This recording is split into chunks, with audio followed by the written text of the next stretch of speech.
stupid!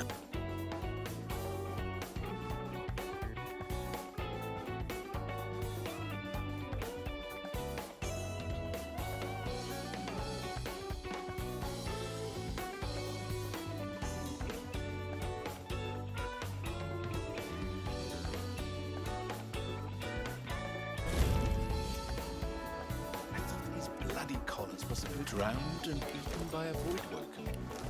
I wonder which order. Yeah, Quercus, another giant. My word, this blasted isle is teeming with them. What's that?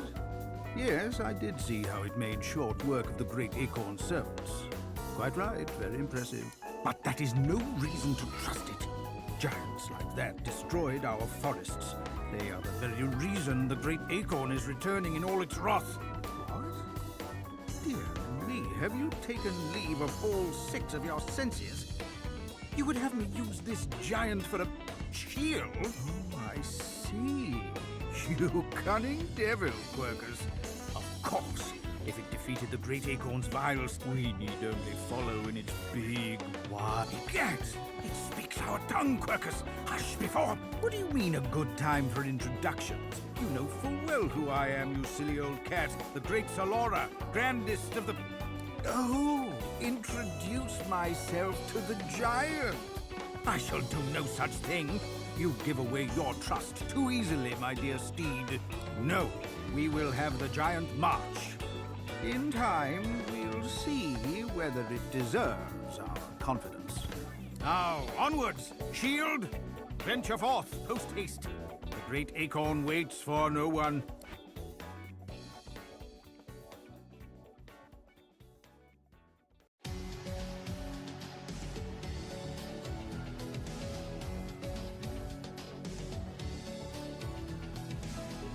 Stay back, sorcerer, and stay silent. Our Godwoken speaks. We know you've been helping sorcerers escape Atusa. We have proof. I'd sooner cut my tongue out than lie to you, Alexander. I know nothing of any escapees. If you can tell the Godwoken no more, your tongue is of no use. Cut it out.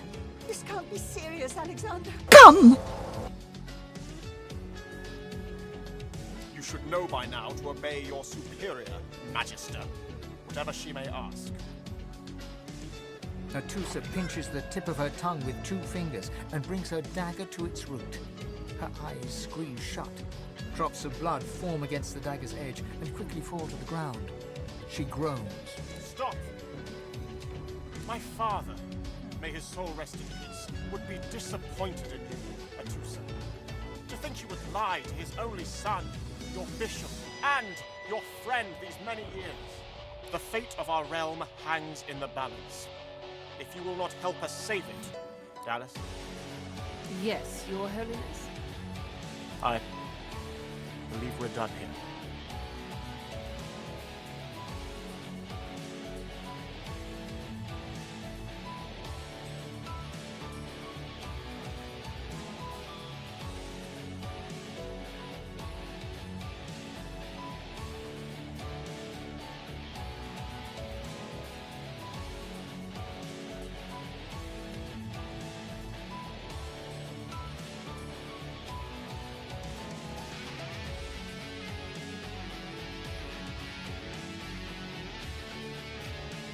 This is not your business, long. Don't let this moss muncher talk to you like that. An intense look at Just stand aside, won't you, mate? This is no business of yours. Lone wolves decide their own business. the thug freezes in fear for a moment before shuffling back to the protection of his crony. Buy up, Elf. No one's short of grit, especially not one of you. Everyone in camp's got to contribute. For food, for protection, no exceptions. Especially not for elves. Griff's orders. Food? Protection? I have neither. The intense-looking man stands beside you against the thugs, shooting you an appraising glance. Burrow looks you both up and down, sizing up your combined threat. Ah, get out of here. The both of you. You ain't worth the sweat on my brow anyhow. The elf smiles and bows to you in thanks. Follow me, before more of them trouble us. There is a safe place.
As you approach the young elf, Losa suddenly grabs your arm. Her hand is down. Her face looks pale and grey. Hey, listen, I don't know why, but but you mind?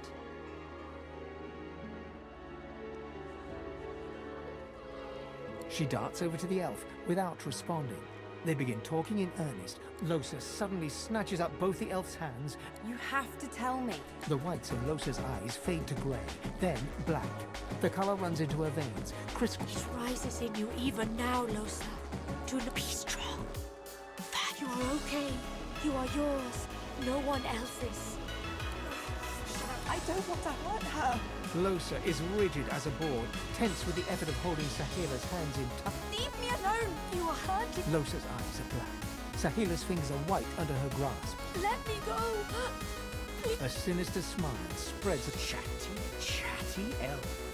Chatty elf. Losa, you must not defend her. She wakes if she's weakened. We must hunt her to protect her, you see? I bet the elf blood. Let's find out.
Leave him be.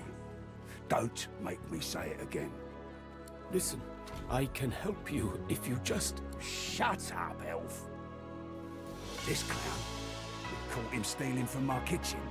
Still won't say where he stashed my supplies. Sound like someone you'd let off with a slap on the wrist. Supplies, crate of food, a citrus in particular. He'll talk, or he'll die quiet. All I want is my supplies. Happy to let this clown die in a gutter instead of my kitchen. Bring back my crate, and you got yourself a deal. Ain't been here long, have ya? No one gets to have it all. No one starves anyone else. He twirls his knife between... Divine's gone. This blade is the only god watching over Fulljoy. Listen up. Back off. Not like this. There's too many of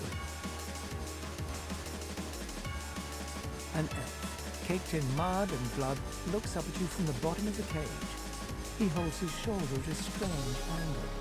Despite his condition, he appears eager for your attention. You believe what he says? That I am a thief? Receptive. Like most men behind bars, I'm innocent. Like most of us here on the island, in fact. Aren't you like me, looking for a way out? I do. I prepare it myself. One only has to follow the path. But you guess I need something too. I know a way out. I show you, and you help me out of here. I cannot die in this cage. Finally, progress. Griff releases me if he sees I do not have what he misses. You must find who steals them. After I am free, you are free. I intend no harm. I want only some provisions. A bit of bread, potato, too.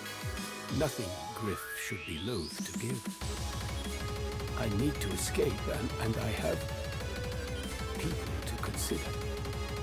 You understand? Thank you.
Griff glances from his blade.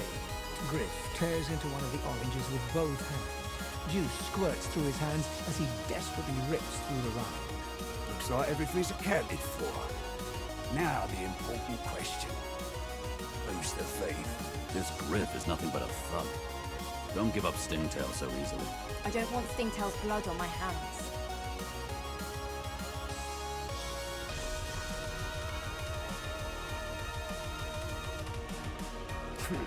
I'm right chuffed to have my supplies back. Tell me who you found them on, or you're going to have to answer to me, my knife, and each one of my people. But your little elf won't make it out alive either. That's a kid. You've got...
Dame dane.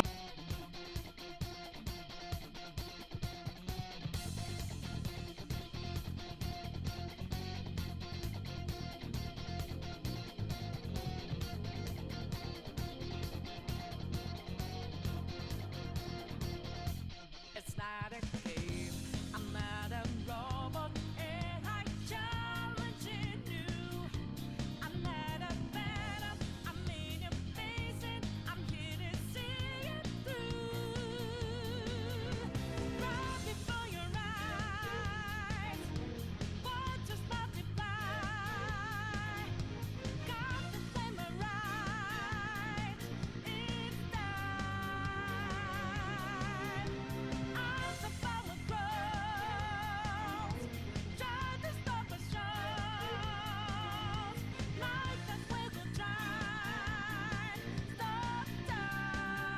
Dame dane.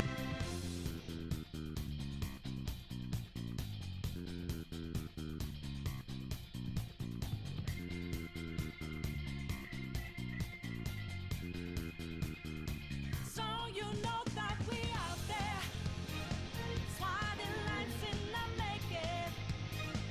Yeah, we'll pass without breaking. Can't hold on our life for change. And our voices ring out, yeah. Took the mask off to be free. Fought it out in the debris. Now we know that love will change.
And you know we were out there, swatting lights in the making. Going hard for the taking. Can't hold on our life for change. And our voices ring out, yeah. Took the mask off to be free. Fought it out in the debris. Now we know that love will change.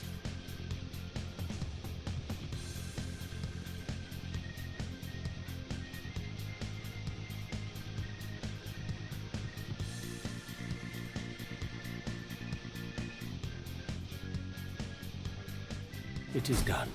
I hold my end of the bargain. I show you the way out. But, yes, it's Sahela. It is for all. Give me your... I give you this and I go to her. Heading into the kitchen? Don't you? Ha! Cheeky. All right, Slick. Haven't seen you around here. I remember that feeling all too well. Long enough, I reckon. By the divine heaven. But those are just dreams. No one can escape. She laughs. Now, quick look, I have an idea. I know we don't know each other very well, but time is so short and a connection is so rare.